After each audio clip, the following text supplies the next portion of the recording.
اعوذ باللہ من الشیطان الرجیم بسم اللہ الرحمن الرحیم۔ میری محترم ماؤں اور پیاری بہنوں، السلام علیکم۔ آج ہم انشاءاللہ تلاوت کریں گے سورہ نساء کی آیت نمبر 24۔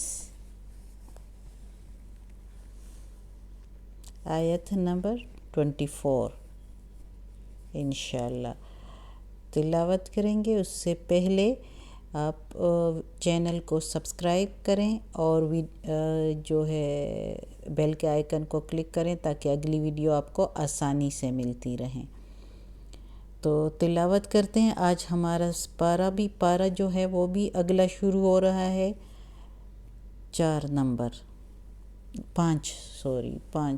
5واں پارہ شروع ہو رہا ہے اور سورہ نساء کی آیت نمبر 24۔ تو تلاوت شروع کرتے ہیں۔ اعوذ باللہ من الشیطان الرجیم بسم اللہ الرحمن الرحیم۔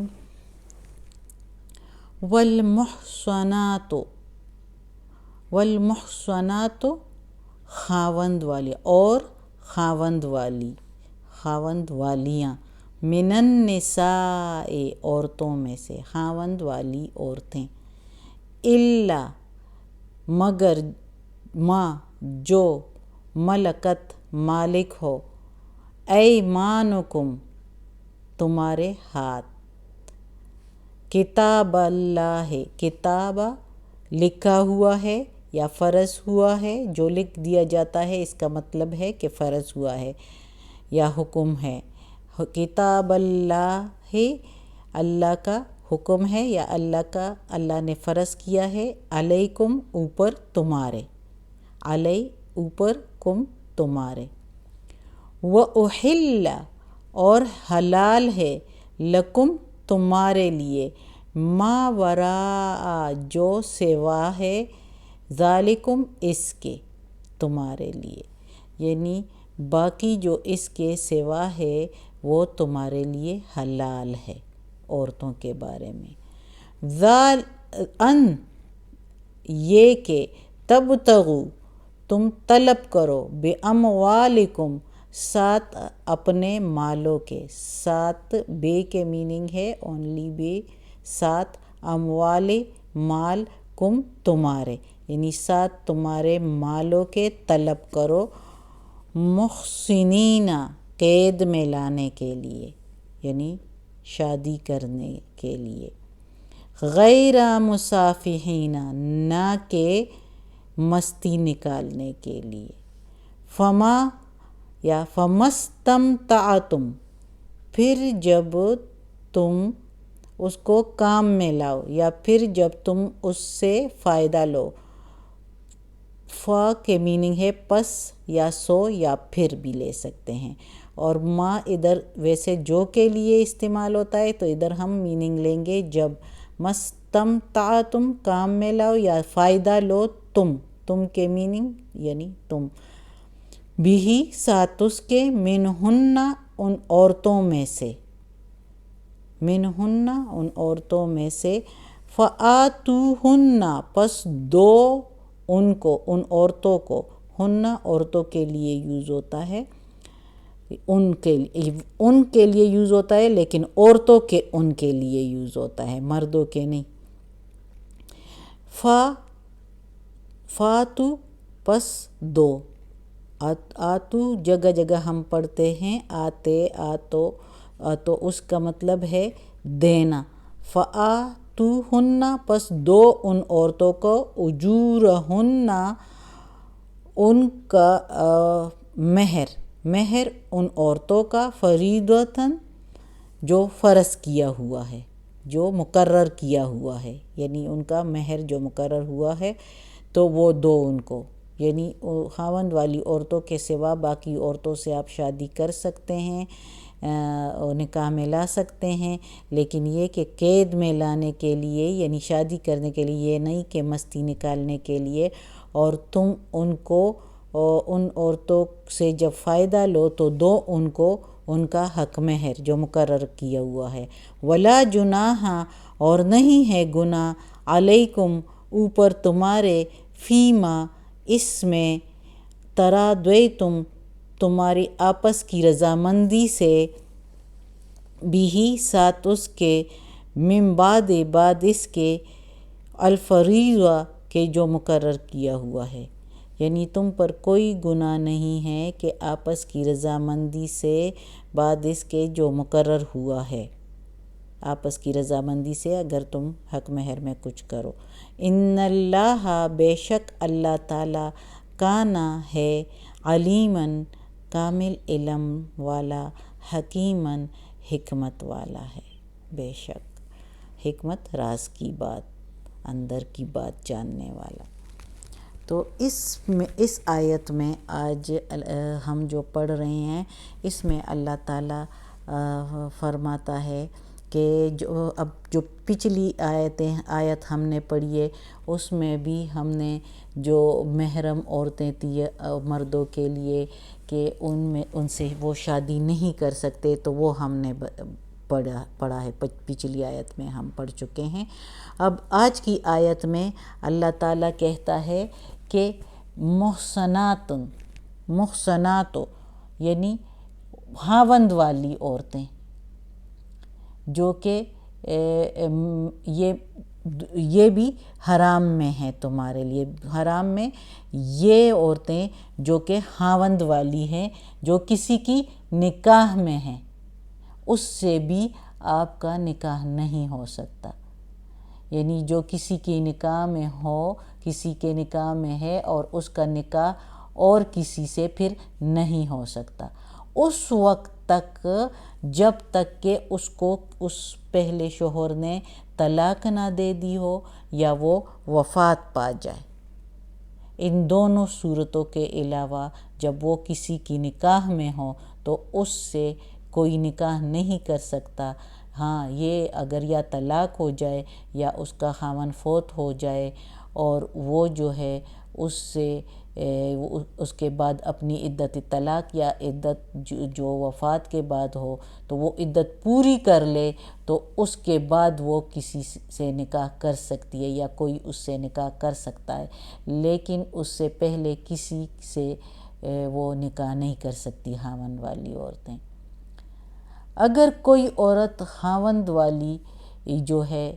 وہ اب آگے ہیں کہ الا ما ملکت، جس کے مالک ہو تمہارے ہاتھ، یعنی اگر کوئی عورت، اس کا مطلب یہ ہے کہ کوئی عورت اگر تمہارے ملک میں آ جائے، تمہارے ملکیت میں آ جائے اور وہ جو ہے اس حکم سے پھر جو ہے وہ اس کے لیے، وہ چاہے کسی کی بیوی بھی ہو، کسی کی نکاح میں بھی ہو، تو وہ جب تمہاری ملکیت میں آ گئی تو وہ پھر تمہارے لیے حلال ہے،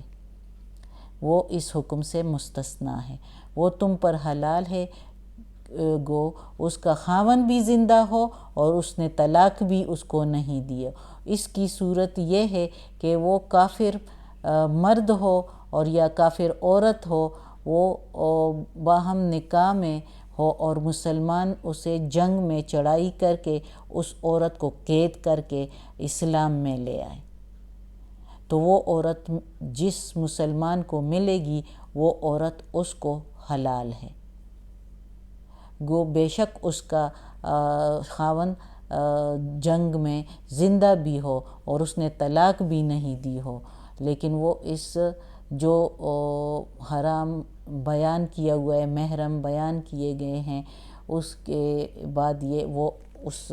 جس کو ملکیت میں آ گئی ہو اس کے لیے حلال ہو جاتی ہے، اس کے سوا یعنی حلال ہے۔ جو کہ ہاتھ کا مال ہے نا، تو وہ پھر آپ کے لیے حلال ہو جاتی ہے۔ یہ تاکید کی گئی ہے اور اللہ کا حکم ہے، اس کی پابندی ہم سب پر لازم ہے۔ عورت کا کافر جو ہے اگر جنگ میں پکڑی ہوئی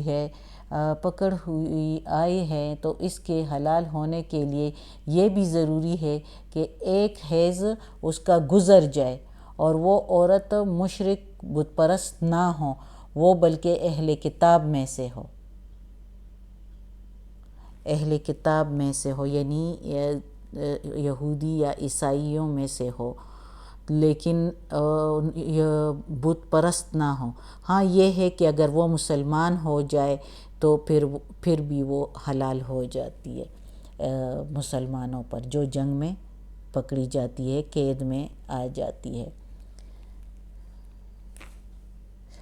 اب اس کے بعد جو ہے اللہ تعالیٰ نے بتایا ہے کہ احل لکم ما وراء ذالکم، اس کے بعد جو باقی عورتیں ہیں وہ تمہارے لیے. اب جو حرمت والی تھی وہ ساری، جو محرم تھی وہ ساری اللہ تعالیٰ نے پچھلی آیت میں بھی اور اس آیت میں بھی بتا دیے کہ جو خاوند والیاں ہوں وہ بھی تم کو حرام ہیں، لیکن جو تمہارے ہاتھ کا مال یعنی جنگ میں پکڑی جائے وہ تمہارے لیے حلال ہے. اور پھر اس کے سوا باقی جو ہے وہ سب تمہارے لیے حلال ہے، لیکن اس کے لیے شرط یہ ہے کہ یہ جو کہ ہم اس میں کہا گیا ہے کہ اس کے سوا تمہارے لیے حلال ہے، یہ کہ طلب کرو ساتھ اپنے مالوں کے. یعنی طلب کرو، یعنی اس کے مطلب ہے کہ زبان سے قبول کرو. اس کے لیے 4 شرطیں ہیں طلب کرو، یعنی 4 شرطیں یہ کہ ایک اس کو زبان سے قبول کرو یعنی نکاح کر کے دونوں طرف سے رضامندی ہو. دوسرا یہ کہ دل سے جو ہے مال یعنی اس کے لیے جو ہے حق مہر مقرر کرو.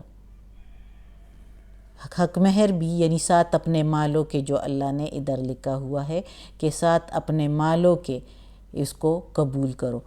یعنی طلب کرو اس کو اور نکاح کے ساتھ. اور دوسری یہ کہ مال یعنی حق مہر دو،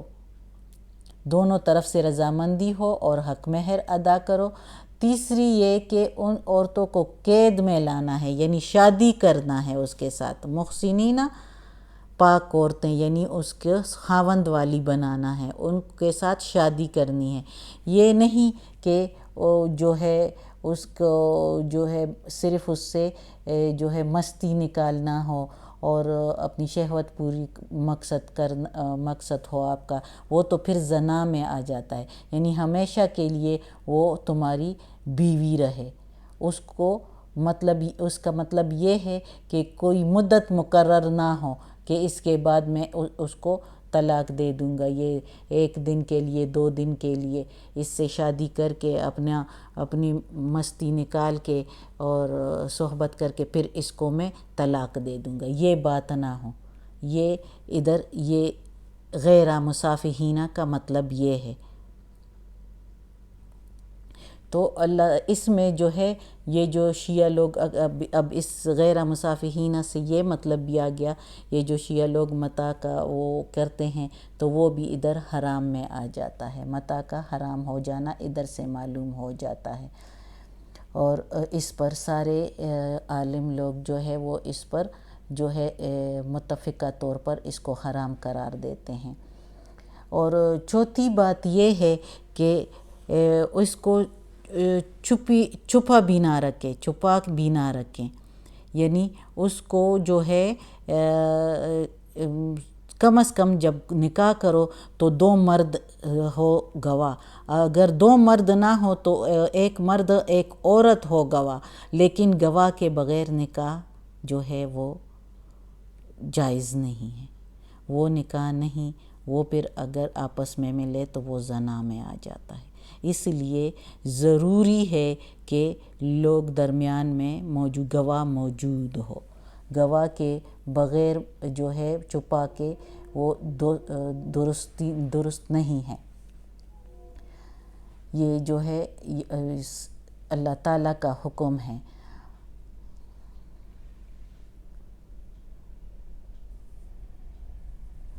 اس میں یہ بھی ہے کہ یہ جو فرمایا اللہ تعالیٰ نے کہ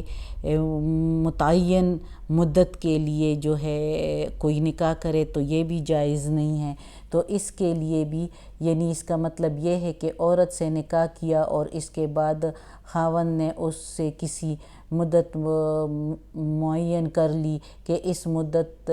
چاہے وہ تھوڑی مدت ہو یا زیادہ عمر ہو، اس سے نفع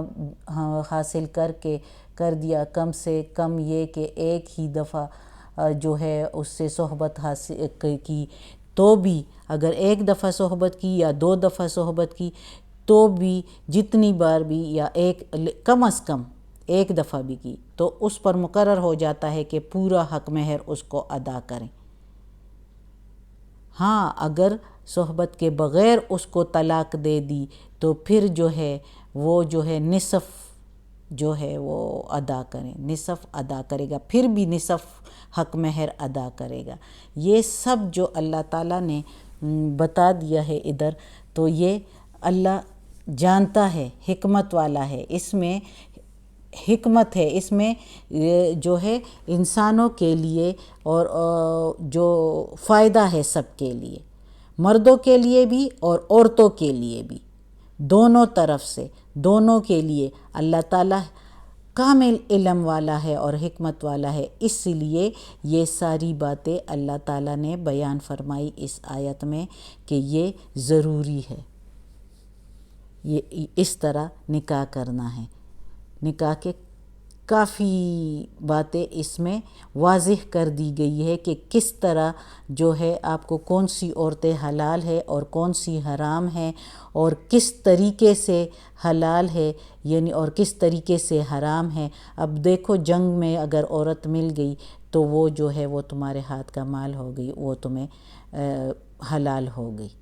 وہ تمہارے ہاتھ کا مال ہو گیا، چاہے اس کا شوہر بھی زندہ ہو لیکن وہ کافر ہو اور وہ عورت تمہاری ملکیت میں آ جائے تو مسلمان ہو، یا وہ یہودی ہو عیسائی ہو اور وہ عورت آ جائے تمہاری ملکیت میں، وہ حلال ہے۔ پھر یہ بھی اللہ تعالیٰ نے بتایا کہ اس کے پیچھے باقی ساری عورتیں تمہارے لیے حلال ہے، لیکن ساتھ اس کو حق مہر ادا کرو اور اس سے نکاح کرو، اور تم لوگوں کی آپس میں رضامندی ہو، نکاح کرو تو متعین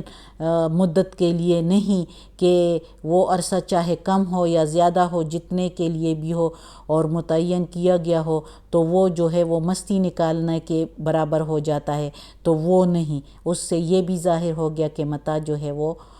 حرام ہے۔ اور جو دوسری باتیں کہ گواہ بھی رکھیں، گواہ کے بغیر بھی نکاح جو ہے وہ حرام ہے۔ اور دوسری سے چوتھی بات یہ بھی ہے کہ اس کو مخفی بھی نہ رکھے، یعنی گواہ موجود ہو، اور پھر اس کے بعد یہ بھی بتایا گیا ہے کہ تم میں سے جو حق مقرر کریں یعنی جو حق مہر مقرر کریں تو وہ صحبت کے بعد چاہے ایک بار بھی کی ہو تو پوری حق مہر آپ نے دینی ہے، اور اگر اس کو نکاح میں لائیں اور صحبت ہاتھ بھی نہ لگاؤ اور صرف دیکھ لو اس کو بھی تو پھر بھی پورا دینا ہے، لیکن آپ اس کو دیکھے بھی نہیں، چھوئے بھی نہیں تو پھر آپ اس کو طلاق دو تو پھر نصف آپ نے دینا ہے۔ ہاں اگر عورت خود اپنی رضامندی سے چھوڑ دے اور آپس کی رضامندی کے بعد حق مہر میں کچھ کمی شمی یا مرد جو ہے زیادہ دے تو اس میں بھی کوئی گناہ نہیں ہے گناہ اوپر تمہارے ترادوے تم آپس کی تمہاری رضامندی سے، کہ اگر عورت اس میں سے کوئی چھوڑے یا شادی کے بعد نکاح کے بعد اور یا نکاح کے بعد مرد اس کو کچھ زیادہ دے بعد اس کے کہ جو مقرر ہوا ہے، اس کے بعد اگر وہ کچھ زیادہ دے تو اس میں کوئی گناہ نہیں ہے۔ اللہ تعالیٰ کا علم کامل ہے، اس لیے بے شک اللہ تعالیٰ نے جو مقرر کیا ہوا ہے وہ ہمارے لیے فائدہ مند ہے، ہمیں اس پر عمل کرنا چاہیے۔ ہمیں آج کا سبق بس ختم ہوتا ہے۔ صدق اللہ العظیم۔ اللہ ہمیں یہ قرآن مجید کا ترجمہ مکمل کرنے کی توفیق دے، اس پر عمل کرنے کی بھی توفیق دے۔ یا اللہ یا رب العالمین، یا مالک یوم الدین، یا علی کل شیء قدیر، یا اللہ ہماری ساری دعائیں قبول فرما۔ یا اللہ ہمیں، ہمارے والدین کو، ہماری اولاد کو، ہمارے بھائی بہنوں کو، ہمارے گھر والوں کو، میری استانی آپی جان کو، ہم سب کی استانیوں کو اور ہمارے گھر والوں کو، ہمارے رشتہ داروں کو، کل مومن مسلمانوں کو جنت فردوس میں جگہ عطا فرما، دوزخ کے عذاب سے بچا، قبر کی سختی آسان فرما، یا اللہ وقت نزاع کی سختی بھی آسان فرما، یا پروردگار یا رب العالمین ہمیں عافیت والے معاملات دے اور ہماری ساری پریشانیاں، بیماریاں اور تکالیف ختم کر دے، ہم سے دور کر دے، آمین ثم آمین۔